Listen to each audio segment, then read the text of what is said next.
Nursing course ಮುಗಿಸಿದ ಮಕ್ಕಳಿಗೆ ಅಲ್ಲಿ ಜಾಬ್ ಆಪರ್ಚುನಿಟಿ ಏನು ಕೊಡಬೇಕು ಅಂತ ಹೇಳಿ. ಇದರಿಂದ ಏನು ಅಡ್ವಾಂಟೇಜ್ ಆಗುತ್ತೆ ಅಂದ್ರೆ ನರ್ಸಿಂಗ್ ಕೋರ್ಸ್ ಮುಗಿಸಿದ ನಮ್ಮ ಮಕ್ಕಳು ಮತ್ತು ಬೇರೆ ಕೋರ್ಸ್ಗಳು ಮುಗಿಸಿದ ಮಕ್ಕಳಿಗೆ ಜರ್ಮನಿಗೆ ಹೋಗಕ್ಕೆ ಒಂದು ಒಳ್ಳೆಯ ಅವಕಾಶ. ಇದರಿಂದ ನಮ್ಮ ಮಕ್ಕಳು ಬೇರೆ ದೇಶದಲ್ಲಿ ಹೋಗಿ ಹೆಚ್ಚಿನ ಅಭ್ಯಾಸವನ್ನು ಮಾಡಬಹುದು ಮತ್ತು ಒಳ್ಳೆ ಲೈಫ್ ಸ್ಟೈಲ್ ಅನ್ನು ಕಳಿಬಹುದು. ಜರ್ಮನಿಯಲ್ಲಿ ಬಹಳಷ್ಟು ನರ್ಸಿಂಗ್ ಡಿಮಾಂಡ್ ಇದೆ. ಈ ಡಿಮಾಂಡ್ ಇರುವುದರಿಂದ ನಮ್ಮ ಮಕ್ಕಳಲ್ಲಿ ಹೋಗಿ ಚೆನ್ನಾಗಿ ಕೆಲಸ ಮಾಡಿ ತಮ್ಮ ಜೀವನದಲ್ಲಿ ತಾವು ಉತ್ಕೃಷ್ಟ ಲೆವೆಲ್ ಮುಟ್ಟಬಹುದು. ಜರ್ಮನಿಯಲ್ಲಿ ಈಗ ಅಪ್ರಾಕ್ಸಿಮೇಟ್ಲಿ ಒಂದು 3 ಲಕ್ಷ ನರ್ಸಿಂಗ್ ಸ್ಟಾಫ್ ರಿಕ್ವೈರ್ಮೆಂಟ್ ಇದೆ. ಅದಕ್ಕಾಗಿ ನಾವು ನರ್ಸಿಂಗ್ ಪೈನರ್ ಜೊತೆಗೆ ಜೋಡ್ಕೊಂಡು ಇಲ್ಲಿ ನರ್ಸಿಂಗ್ ಕೋರ್ಸ್ ಮುಗಿಸಿದ ಎಲ್ಲ ಮಕ್ಕಳಿಗೆ ನಾವು ಟ್ರೈನಿಂಗ್ ಕೊಡ್ತೀವಿ 6 ಮಂತ್ಸ್. ಆ ಟ್ರೈನಿಂಗ್ ಅಲ್ಲಿ A1 A2 B1 B2 exam pass ಮಾಡಕ್ಕೆ ಏನೇನು ಟ್ರೈನಿಂಗ್ ಬೇಕೋ ಟೀಚರ್ಸ್ ನಮ್ಮ ಕಡೆ ಇದ್ದಾರೆ. ಅದನ್ನ ನಾವು ಹನುಮಾನ್ ನಗರದಾಗ ಹಾಸ್ಟೆಲ್ ಮತ್ತು ಕಾಲೇಜಿನ ಸೆಟಪ್ ಮಾಡಿದ್ವಿ. ಅಲ್ಲಿ ನರ್ಸಿಂಗ್ ಮುಗಿಸಿದ ಮಕ್ಕಳು ಆ ಹಾಸ್ಟೆಲ್ ಅಲ್ಲಿ ಇದ್ಕೊಂಡು ಆ ಕೋರ್ಸ್ ಅನ್ನು ಕಂಪ್ಲೀಟ್ ಮಾಡ್ತಾರ. ಕಂಪ್ಲೀಟ್ ಮಾಡಿದ್ಮೇಲೆ 4 ಎಕ್ಸಾಮ್ ಪಾಸ್ ಆಗ್ತಾರ. ಪಾಸ್ ಆದ್ಮೇಲೆ ಈಗ ಜರ್ಮನಿಯಿಂದ ನಮ್ ಗೆಸ್ಟ್ ಬಂದಿದ್ದಾರೆ, ಅವರು ಅವ್ರನ್ನ ಇಂಟರ್ವ್ಯೂ ಮಾಡಿ ಕರ್ಕೊಂಡು ಹೋಗ್ತಾರೆ. ಸೊ ಅವ್ರು ಬಂದಿರೋದ್ ಮೇನ್ ಉದ್ದೇಶ ಅಂತಂದ್ರೆ ನಮ್ ಜೊತೆಗೆ ಅವರು ಹುಡುಗರ್ನ ಸ್ವಲ್ಪ ಇಂಟರ್ವ್ಯೂ ಮಾಡಿ ಆಮೇಲೆ ಅವ್ರಿಗೆ ಸ್ವಲ್ಪ ಕಾನ್ಫಿಡೆನ್ಸ್ ಕೊಡಕ್ಕೆ ಅವರು ಅಲ್ಲಿಂದ ಇಲ್ಲಿವರೆಗೆ ಬಂದಿದ್ದಾರೆ. ಮತ್ತು ಈಗ ನರ್ಸಿಂಗ್ ಪೈನರ್ ಕಡೆಯಿಂದ ಬಹಳಷ್ಟು ಮಕ್ಕಳು ಅಲ್ಲಿ ಹೋಗಿ ಸೆಟ್ಲ್ ಆಗಿದ್ದಾರೆ. ಮೊದಲು ಏನಾಗ್ತಿತ್ತು, ಹುಡುಗರಿಗೆ A1 A2 B1 B2 exam ಬರೆಯಕ್ಕ ಇಂಡಿಯಾದಾಗ ಬೇರೆ ಬೇರೆ ಕಡೆ ಹೋಗಿ ಉಳಿದು ಟ್ರೈನಿಂಗ್ ತಗೊಂಡು ಎಕ್ಸಾಮ್ ಬರಿಬೇಕಾಗ್ತಿತ್ತು. ಅದರಿಂದ ಬಹಳ ಇನ್ಕನ್ವೀನಿಯಂಟ್ ಆಗ್ತಿತ್ತು, ಬಹಳ ಜನ ಡ್ರಾಪ್ ಔಟ್ ಆಗ್ತಾ ಇದ್ರು. ಅದಕ್ಕೆ ನಾವೇನ್ ಮಾಡಿದ್ವಿ ಈಗ ಅಂತಂದ್ರೆ ಅದನ್ನ ಬೆಳಗಾವಿಯಲ್ಲೇ ಸೆಟಪ್ ಮಾಡಿದ್ವಿ. ಸೊ ಇದರಿಂದ ಏನಾಗೈತಿ, ನಾರ್ತ್ ಕರ್ನಾಟಕದ ಮಕ್ಕಳೆಲ್ಲ ಬಂದು ಆ ಟ್ರೈನಿಂಗ್ ಸೆಂಟರ್ ಅಲ್ಲಿ ನಿಂತ್ಕೊಂಡು ತಮ್ಮದು ಎಕ್ಸಾಮ್ಗಳನ್ನ ಪಾಸ್ ಮಾಡಿಕೊಂಡು ಜರ್ಮನಿಗೆ ಹೋಗಿ ತಮ್ಮ ಜೀವನವನ್ನು ತಾವು ನಡೆಸ್ಕೊಂಡು ಹೋಗ್ಬೋದು. ಅಲ್ಲಿ ಒಳ್ಳೆ ಸ್ಯಾಲ್ರಿ ಇದೆ, ಒಳ್ಳೆ ರೆಸ್ಪೆಕ್ಟ್ ಇದೆ. ಆಮೇಲೆ ಅವ್ರ ರಿಕ್ವೈರ್ಮೆಂಟ್ ಇರೋದ್ರಿಂದ ಬಹಳಷ್ಟು ಹೊಸ ಹೊಸ ಕಲಿಯಕ್ಕೆ ಅವ್ರಿಗೆ ಅನುಕೂಲ ಆಗುತ್ತೆ. ಈಗ ನಮ್ಮ ದೇಶಕ್ಕಿಂತ ಆ ದೇಶ ಸ್ವಲ್ಪ ಮುಂದಿರೋದ್ರಿಂದ ಮಕ್ಕಳಿಗೆ ಇನ್ನೂ ಹೆಚ್ಚಿನ ಅಭ್ಯಾಸ ಮಾಡಕ್ಕೆ, ಹೆಚ್ಚಿನ ನಾಲೆಜ್ ತಗೊಳಕ ಅನುಕೂಲ ಆಗ್ತೈತಿ. ಅದಕ್ಕೆ ಅವರು ನಮ್ಮ ಬೆಳಗಾವಿಗೆ ನಮ್ಮ ಡಾಕ್ಟರ್ ರವಿ ಪಾಟೀಲ್ ಹೆಲ್ತ್ ಇನ್ಸ್ಟಿಟ್ಯೂಷನ್ಗೆ ಭೇಟಿ ನೀಡಿ, ವಿಜಯಾವರ್ತನ್ ಟ್ರಾಮಾ ಸೆಂಟರ್ಗೆ ಭೇಟಿ ನೀಡಿ ನಮ್ಮ ಮಕ್ಕಳ ಜೊತೆಗೆ ಇವತ್ತು ಮತ್ತು ನಾಳೆ ಇಂಟ್ರಾಕ್ಷನ್ ಮಾಡಿ ಕೆಲವೊಂದು ಮಕ್ಕಳಿಗೆಲ್ಲ ಅವರು ಗೈಡೆನ್ಸ್ ಕೊಡ್ತಾರ ಮತ್ತು ಕಾನ್ಫಿಡೆನ್ಸ್ ಕೊಡ್ತಾರ. ಆಮೇಲೆ ನಾವು ಮಕ್ಕಳಿಗೆ 6 ಮಂತ್ಸ್ ನಾವು ಟ್ರೈನಿಂಗ್ ಕೊಡ್ತೀವಿ. ಟ್ರೈನಿಂಗ್ಸ್ ಎಲ್ಲ ಆದ್ಮೇಲೆ ಎಕ್ಸಾಮ್ ಪಾಸ್ ಆದ್ಮೇಲೆ ಅವ್ರು ನಾವು ಅಲ್ಲಿ ಕಳಿಸ್ಕೊಡ್ತೀವಿ. ಅಲ್ಲಿ ಹೋದ್ಮೇಲೆ 3 ತಿಂಗಳಿಗೆ ಅವ್ರು ಮತ್ತೆ ಟ್ರೈನಿಂಗ್ ಮಾಡ್ತಾರೆ. ಅಂದ್ರೆ ಅಲ್ಲಿ ಇದು ಊರ್ ಬಗ್ಗೆ, ಅವ್ರದ್ದು ಹಾಸ್ಪಿಟಲ್ ಬಗ್ಗೆ ಮತ್ತು ಕೆಲವೊಂದು ಸ್ಪೆಷಲ್ ಸ್ಕಿಲ್ಸ್, ಮಾನಿಟರ್ಸ್, ಆಮೇಲೆ ಕೆಲವೊಂದು ಇಕ್ವಿಪ್ಮೆಂಟ್ಸ್ ಬಗ್ಗೆ ಮತ್ತೆ ಟ್ರೈನಿಂಗ್ ಮಾಡ್ತಾರ. ಆ ಟೈಮ್ನಲ್ಲಿ ಅವ್ರು ಸ್ಯಾಲ್ರಿ ಕೊಡ್ತಾರೆ. ಕೊಟ್ಟು ಟ್ರೈನಿಂಗ್ ಮಾಡಿ ಆಮೇಲೆ ಅಪಾಯಿಂಟ್ಮೆಂಟ್ ಮಾಡ್ಕೋತಾರ. ಇದರಿಂದ ಆ ಮಕ್ಕಳಿಗೆ ಒಂದು ಒಳ್ಳೆಯ ಅವಕಾಶ ಇದು. ಅದಕ್ಕೆ ಎಲ್ಲ ಬಡ ಮಕ್ಕಳು ಇದನ್ನ ಉಪಯೋಗ ತಗೋಬೇಕಂತ ಹೇಳಿ ನಾ ತಮ್ಮಲ್ಲಿ ಹೇಳ್ಕೊತೀನಿ.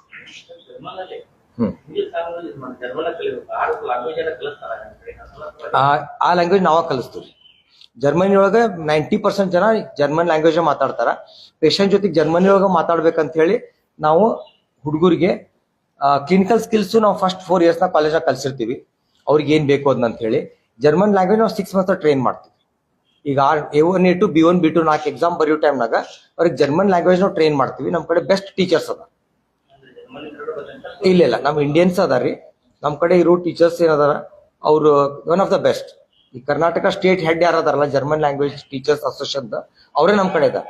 ಸೊ ಅವ್ರು ಚೆನ್ನಾಗಿ ಟ್ರೈನಿಂಗ್ ಮಾಡ್ತಾ ಇದಾರೆ, ಹುಡುಗರು ಚೆನ್ನಾಗಿ ಪಿಕಪ್ ಮಾಡ್ತಾ ಇದಾರೆ.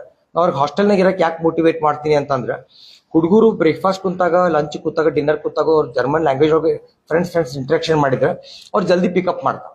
ಮತ್ತೆ ಅಭ್ಯಾಸ ಮಾಡೋ ಮುಂದೆ ಡಿಸ್ಕಷನ್ ಮಾಡೋದು ಭಾಳ ಇರ್ತೈತಿ. A1 A2 B1 B2 ಆ ಎಕ್ಸಾಮ್ ಡಿಸ್ಕಷನ್ ಆಗ್ಲಿ ಅಂತ ಹೇಳಿ ಹುಡುಗರು ನಾವು ಒಂದೇ ಕ್ಯಾಂಪಸ್ ಒಳಗೆ ಮೇಲೆ ಹಾಸ್ಟೆಲ್ ಕೆಳಗೆ ಕಾಲೇಜ್ ಫೆಸಿಲಿಟಿ ಮಾಡಿವಿ.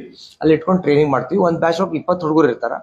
ಆ 20 ಹುಡುಗರು ಟ್ರೈನಿಂಗ್ ಆದ್ಮೇಲೆ ಅವ್ರ ಎಕ್ಸಾಮ್ ಪಾಸ್ ಆದ್ಮೇಲೆ ಅವ್ರ ಅಪಾಯಿಂಟ್ಮೆಂಟ್ ಲೆಟರ್ಸ್ ಕಳಿಸ್ಕೊಡ್ತಾರೆ. ಅವಾಗ ಅವ್ರನ್ನ ಕಳಿಸ್ಕೊಡ್ತೀವಿ. ಅಲ್ಲಿ approximately 3 to 4 lakhs depending on the skills package ಸಿಗ್ತದೆ.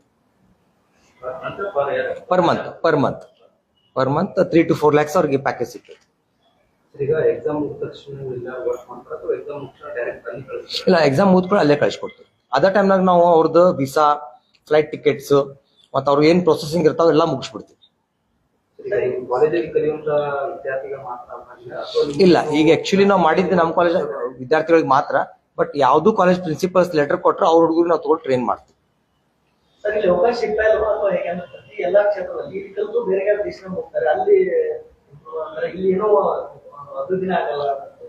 ಹಂಗಿಲ್ರಿ.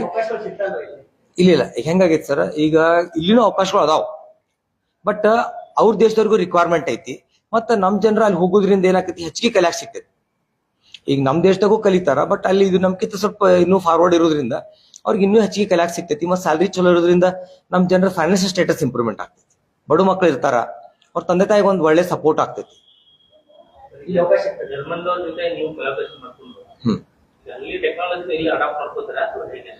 ಅದನ್ನು ನಾವು ಮಾಡ್ತಾ ಇದೀವಿ. ಈಗ ಮೋಸ್ಟ್ ಆಫ್ ದ ನಮ್ಮ ಹಾಸ್ಪಿಟಲ್ ಇರೋ ಇಕ್ವಿಪ್ಮೆಂಟ್ಸ್ ಆಗ್ಲಿ, ಇನ್ಸ್ಟ್ರೂಮೆಂಟ್ಸ್ ಆಗ್ಲಿ ನಾವು ಜರ್ಮನ್ ಯೂಸ್ ಮಾಡ್ತೀವಿ. ಬಟ್ ಅಂದ್ರೂ ಈಗ ನಾವು ನೆಕ್ಸ್ಟ್ ಸ್ಟಾಫ್ ಎಕ್ಸ್ಚೇಂಜ್ ಸ್ಟಾರ್ಟ್ ಮಾಡೋರಿದ್ವಿ, ಬಟ್ ನಾವು ಮಾಡಿಲ್ಲ. ಇದೆಲ್ಲ ಮುಗಿದ್ಮೇಲೆ ಒಂದ್ ವರ್ಷ ಬಿಟ್ಟು ಸ್ಟಾಫ್ ಎಕ್ಸ್ಚೇಂಜ್ ಅಂದ್ರೆ ಅವ್ರ ಸ್ಟಾಫ್ ಇಲ್ಲಿ ಕಲಿಯಾಕ್ ಬರ್ತಾರೆ, ನಮ್ಮ ಸ್ಟಾಫ್ ಅಲ್ಲಿ ಕಲಿಯಾಕ್ ಹೋಗ್ತಾರೆ. ಅದನ್ನೇನೋ ಅಗ್ರಿಮೆಂಟ್ ನಾವು ಮಾಡ್ಕೋಬೇಕು.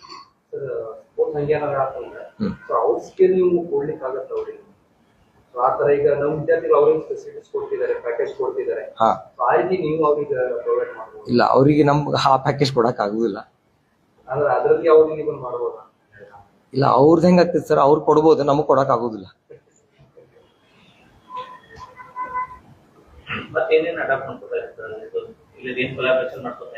ನಾವು ಹಾಸ್ಪಿಟಲ್ ಒಳಗ ಅವ್ರದ್ದು ಸ್ಕಿಲ್ಸ್ ಎಲ್ಲ ಯೂಸ್ ಮಾಡ್ಬೇಕಂತ ಹೇಳಿ ನಮ್ಮ ಹುಡುಗರಲ್ಲಿ ಟ್ರೈನಿಂಗ್ ಕಳ್ಸೋ ವಿಚಾರನಾಗದೀವಿ. ಈಗ ನಮ್ಮಲ್ಲಿ ಯಾರು ಬಹಳ ವರ್ಷದಿಂದ ನಮ್ಮ ಕಡೆ ವರ್ಕ್ ಮಾಡಿದ್ದಾರೆ, ಯಾರು ಎಕ್ಸ್ಪರ್ಟ್ಸ್ ಅದಾರ, ಆಮೇಲೆ ಯಾರು ಜರ್ಮನ್ ಲ್ಯಾಂಗ್ವೇಜ್ ಕಲಿಯಾಕ್ ಇಂಟ್ರೆಸ್ಟೆಡ್ ಅದಾರ, ಅವ್ರು ನಾವು ಇನ್ ಮುಂದಿನ ಬರೋದ್ರ ದಿನಗಳಲ್ಲಿ 6 months 3 months ಅವ್ರ ಟ್ರೈನಿಂಗ್ ಕಳಿಸ್ಕೊಡ್ತೀವಿ.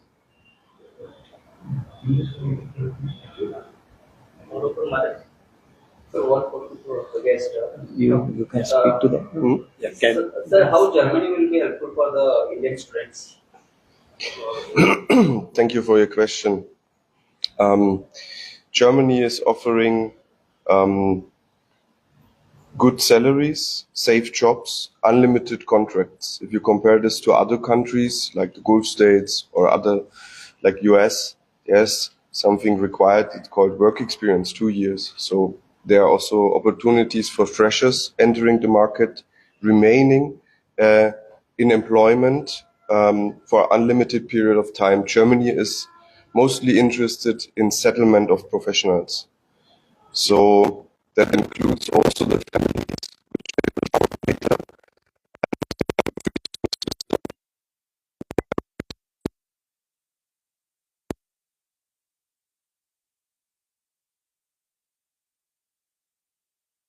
To the other options they get, like the US, Canada, and you name it.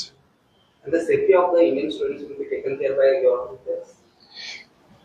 The safety of the students, you mean? They are coming from India to Germany to study.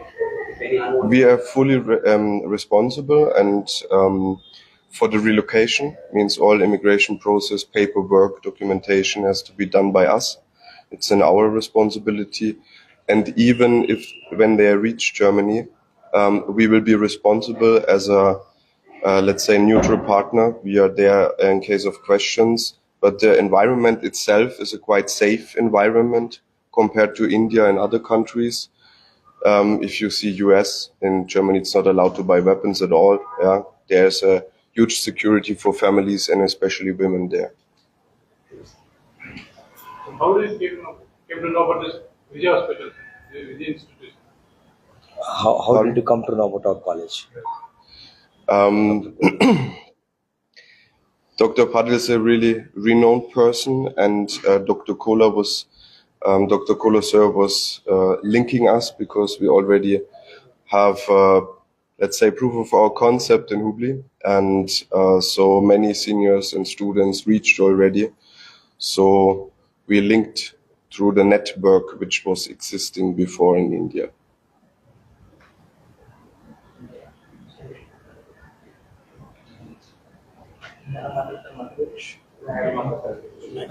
Will you introduce this?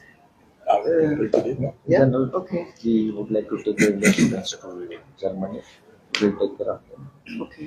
So, Shubhadina.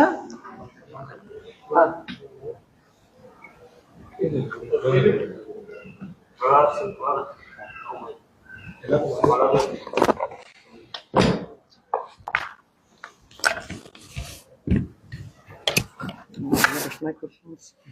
So, Shubhadina, it's a great pleasure for us, for me and my colleagues, to be here at Dr. Patia's place. Our company is called AVO, and we have two reasons why we have the cooperation with Mediatos. and looking for professional nurses here in India. We have one challenge. We have our unsteady nursing system because of our demographic change. We have a lot of elderly people, but less people who take care of them. And the other thing, and it's a special thing why we are looking for professional nurses here in India, is the Indian mindset of the people. You are very polite, very friendly, very calm, how you treat vulnerable and elderly people. That's the reason why we are looking for the cooperation, especially here in India and not in another country. And what Mr. Daiber said, we as the company take care of our students, of our nurses. We have a special integration officer. So when they reach Germany, we are in contact with Mr. Daiber, but then it's our responsibility to integrate into the onboarding process. We have a social worker who take care of the nurses, of the students, and we make language courses. So we will, take care of them and their safety, that they have a good life in our company. Thank you. ನೀವು fees structure ಏನೇನಾಗಿ ನೀವು ಈಗಾಗಲೇ ಮಕ್ಕಳಾಗ ಮಾಡಿರ್ತಾರೆ ಹಾ ಸ್ಟೂಡೆಂಟಿಗೆ admission ತಗೋತೀರಿ ಈ German language ಫ್ರೀಯಾಗಿ ಇಲ್ಲ ನಾವು ಅವರಿಗೆ 80,000 ಚಾರ್ಜ್ ಮಾಡ್ತೀವಿ. 80,000 ಚಾರ್ಜ್ ಮಾಡ್ತೀವಿ ನಾವು. ಆ 80,000 ಅವ್ರ ಎಕ್ಸಾಮ್ ಪಾಸ್ ಆದ್ಮೇಲೆ ಇವ್ರ ಕಂಪ್ನಿದವ್ರು ಅವ್ರಿಗೆ ಮತ್ತೆ ರಿಯಂಬರ್ಸ್ ಮಾಡ್ತಾರೆ. ಆಮೇಲೆ they have to spend for food and accommodation. ಅವ್ರು ನಮ್ಮ ಹಾಸ್ಟೆಲ್ನಾಗ ಇದ್ರೆ ನಾವು ಫುಡ್ ಅಂಡ್ ಅಕಾಮಿಡೇಷನ್ ಕೊಡ್ತೀವಿ, ಹೊರಗಿರ್ತಾರೆ. 80,000 ಅವ್ರ ಏನ್ ಫೀಸ್ ಅಂತ ಹೇಳಿ ತುಂಬ್ತಾರ, ಅದ್ 80,000 ಅವ್ರ ಎಕ್ಸಾಮ್ ಪಾಸ್ ಆಗಿ ಹೋಗಿ ಜಾಯ್ನ್ ಆದ್ರೆ ಅವ್ರು ರಿಫಂಡ್ ಆಗ್ತದೆ. So they don't have to spend anything. Of course food and accommodation ಅಂತ ಅವ್ರು ಖರ್ಚು ಮಾಡಲೇಬೇಕು, ಬಟ್ ಇದು 80,000 rupees ಅವ್ರಿಗೆ ರಿಫಂಡ್ ಆಗ್ತದೆ. ಇಲ್ಲ, ಈಗ ನಾವು ಸ್ಟಾರ್ಟ್ ಮಾಡಿದ್ದು ಈಗ ನರ್ಸಿಂಗ್ ಫಸ್ಟ್. ಇನ್ ಬರ್ತಾ ನಾವು ಈಗ BSc ಇನ್ ಲ್ಯಾಬೊರೇಟರಿ ಟೆಕ್ನಾಲಜಿ, BSc ಇನ್ ಎಕ್ಸ್ರೇ ಟೆಕ್ನಾಲಜಿ, ಆಮೇಲೆ BSc ಇನ್ ರಿನಲ್ ಡಯಾಲಿಸಿಸ್, ಆಮೇಲೆ ಉಳಿದೆಲ್ಲ ಬ್ರಾಂಚಸ್ ಫಾರ್ಮಸಿ, ಇವನ್ನೆಲ್ಲ ನಾವು ಇಷ್ಟು ಗ್ರಾಜುಯಲಿ ಟೇಕಪ್ ಮಾಡ್ತೀವಿ. ಈಗ ಯಾಕಂದ್ರೆ ಸ್ಟಾರ್ಟಿಂಗ್ ಹೆಂಗೈತಿ, ನಮ್ಗೆ ಒಂದೊಂದು ನಾವು ಮಾಡ್ಕೊಂತ ಹೋಗ್ಬೇಕು. ಯಾಕಂದ್ರೆ ನಾವು ಕಲಿಬೇಕು, ಮತ್ತೆ ಹುಡುಗರು ಪ್ರಾಪರ್ ಟ್ರೈನ್ ಆಗ್ಬೇಕು, ಅವ್ರಲ್ಲಿ ಹೋಗಿ ಸೆಟಲ್ ಆಗ್ಬೇಕು. ಮಲ್ಟಿಪಲ್ ಕೋರ್ಸಸ್ ತಗೊಂಡ್ವಿ ಅಂತಂದ್ರೆ ನಮ್ಗೆ ಹ್ಯಾಂಡಲ್ ಮಾಡೋದು ಡಿಫಿಕಲ್ಟ್ ಆಗ್ತೈತಿ. ಪ್ರತಿಯೊಬ್ಬರಿಗೂ ಟ್ರೈನಿಂಗ್ ಬೇರೆ ಬೇರೆ ಬೇಕಾಗುತ್ತೆ. ಸೊ ಅದಕ್ಕೆ 1-2-3 ಬ್ಯಾಚ್ ಮಾತ್ರ ನಾವು ನರ್ಸಿಂಗ್ ಕಳಿಸಿ, ಆಮೇಲೆ ನಾವು ಬೇರೆ ಬೇರೆ ಬ್ರಾಂಚಸ್ ಅದಕ್ಕೆ ಆಡ್ ಮಾಡ್ಕೊಂತ ಹೋಗ್ತೀವಿ. ಇಲ್ಲ, BSc nursing, JNM nursing, 2 nursing ನಾವು ಕಳಿಸ್ಕೊಡ್ತೀವಿ. ಈಗ ನೆಕ್ಸ್ಟ್ ಇಯರ್ ಇಂದ ಫಿಸಿಯೋಥೆರಪಿ, ನೆಕ್ಸ್ಟ್ ಇಯರ್ ಇಂದ ಫಾರ್ಮಸಿ, ಹಂಗೆ ಒಂದೊಂದು ನಾವು ಆಡ್ ಮಾಡ್ಕೊತ ಹೋಗ್ತೀವಿ. ಅವ್ರು ನೀಡ್ ಬೇಸ್ಡ್ ಅವ್ರು ನಮ್ಗೆ ಹೇಳ್ತಾರ, ಅದ್ರ ತಕ್ಕಂಗ ಗ್ರೂಪ್ ಆಫ್ ಸ್ಟೂಡೆಂಟ್ಸ್ ತಗೊಂಡು ನಾವು ಅವ್ರು ಟ್ರೈನ್ ಮಾಡಿ ಅವ್ರಿಗೆ ಕಳಿಸ್ಕೊಡ್ತೀವಿ. ಈಗ ಸಪೋಸ್ ನರ್ಸಿಂಗ್ ಪಾಸ್ ಔಟ್ ಆಗಿ ಅವ್ರು ಎಲ್ಲರೂ ಜಾಬ್ ಮಾಡ್ತಿರ್ತಾರೆ, if they want to come and join. ಈಗ ಬೇರೆ ಕಡೆ ವರ್ಕ್ ಮಾಡೋ ಸ್ಟೂಡೆಂಟ್ಸ್ ಸ್ಟಾಫ್ನು ಬಂದು ನಮ್ಮ 6 months ಟ್ರೈನಿಂಗ್ ತಗೊಂಡು 4 ಎಕ್ಸಾಮ್ ಪಾಸ್ ಆದ್ರೆ ಅವ್ರು ಜರ್ಮನಿಗೆ ಹೋಗ್ಬೋದು. But age limit is 30 years. 30 years तक इधर मात्र नाव कळसतो. ATM 40 मुलांचा विचार आहे आम्हाला पाठवायचा. त्याच्यामुळे किती मुलं पास होते बघायला पाहिजे. आता इंटरव्ह्यू जो आज चालू होणार आहे कॅम्पसमध्ये, हा, एक काय प्रोसेस असणार आहे? नाही, मुलं त्यांचं प्रोसिजर करून दाखवणार, ते ऑब्झर्व करणार. ऑब्झर्व केल्यानंतर त्यांना कोण कोण सिलेक्ट होते त्यांनी सांगते. ते प्रमाणे आम्ही पण एक लिस्ट दिलेली असते. त्यांना मुलांना आम्ही ट्रेनिंग चालू करतो. ट्रेनिंग चालू केल्यानंतर ते 4 एक्झाम पास व्हायला पाहिजे. 4 एक्झाम पास झाल्यानंतर त्यांना अपॉइंटमेंट लेटर येते. लेटर आल्यानंतर त्यांनी जाऊ शकतो. अप्रॉक्सिमेटली 90 to 95% स्टुडंट आमचं सगळं पास होणार. ಸರ್, ಈಗ ಜಪಾನ್ ಭಾಷೆ ಸರ್ ಕಲಿಸ್ಲಿಕ್ಕೆ ಅದು ಎಷ್ಟು ಟೈಮ್ ಇದೆ ಸರ್? ನಮ್ಮ ಹುಡುಗರು 6 months ಕಲಿಯಾಕತ್ತಾರ ಸರ್. ಈಗ ಏನಾಗೈತಿ, ಫೈನಲ್ ಇಯರ್ ಬಂದ್ ಕೂಡಲೇ ಅವ್ರಿಗೆ ನಾವು ಏನು ಸ್ಪೆಷಲ್ ಸ್ಕಿಲ್ಸ್ ಟ್ರೈನಿಂಗ್ ಮಾಡ್ತಿರ್ತೀವಲ್ಲ, ಅವಾಗ ಹುಡುಗರು ಜರ್ಮನ್ ಲ್ಯಾಂಗ್ವೇಜ್ ತಮ್ ತಾವ ಬುಕ್ ಓದಿ ಆ ವಿಡಿಯೋಸ್ ನೋಡಿ ಕಲಿಯಾಕ ಸ್ಟಾರ್ಟ್ ಮಾಡಿದಾರೆ. ಬಟ್ ಯಾವಾಗ ಇದು ವಿಗ್ರಸ್ ಟ್ರೈನಿಂಗ್ ಸ್ಟಾರ್ಟ್ ಆಗ್ತೈತಿ, ಅವ್ರು ಫುಲ್ ಡೇ ಅದೇ ಲ್ಯಾಂಗ್ವೇಜ್ ಮಾತಾಡೋಕೆ ಪ್ರಯತ್ನ ಮಾಡ್ತಾರೆ ತಮ್ಮ ಫ್ರೆಂಡ್ಸ್ ಜೊತೆಗೆ. 6 months ಕಲಿತಾ ಇದ್ದಾರೆ. ಏನ್ರಿ, ಯಾರು ಬರಂಗಿಲ್ರಿ. ನಮ್ ಕರ್ನಾಟಕದಾಗ ಒಂದು 57 ಜನ ಟೀಚರ್ ಅದಾರೆ. ಸೊ ಅದ್ರ ಎಲ್ಲಾರ್ದು ಹೆಡ್ ನಮ್ ಬೆಳಗಾಂನಾಗ ಅದಾರ. ಐತಲ್ರಿ ಸರ್? ಐತ್ರಿ. MA in ಜರ್ನಲಿಸಮ್ ಐತಿ, ಸಾರಿ ಜರ್ಮನ್ ಲ್ಯಾಂಗ್ವೇಜ್ ಐತಿ. ಸೊ ನಮ್ಮಲ್ಲಿ ಟೀಚರ್ಸ್ ಬೆಳಗಾಂನಾಗ 2 ಅದಾರ. ಅವ್ರಿಬ್ರು ಚಲೋ ಅದಾರ. ಅವ್ರು ನಮ್ ಹುಡುಗರು ಚೆನ್ನಾಗಿ ಟ್ರೈನಿಂಗ್ ಕೊಡ್ತಾ ಇದ್ದಾರೆ. Thank you sir. Thank you.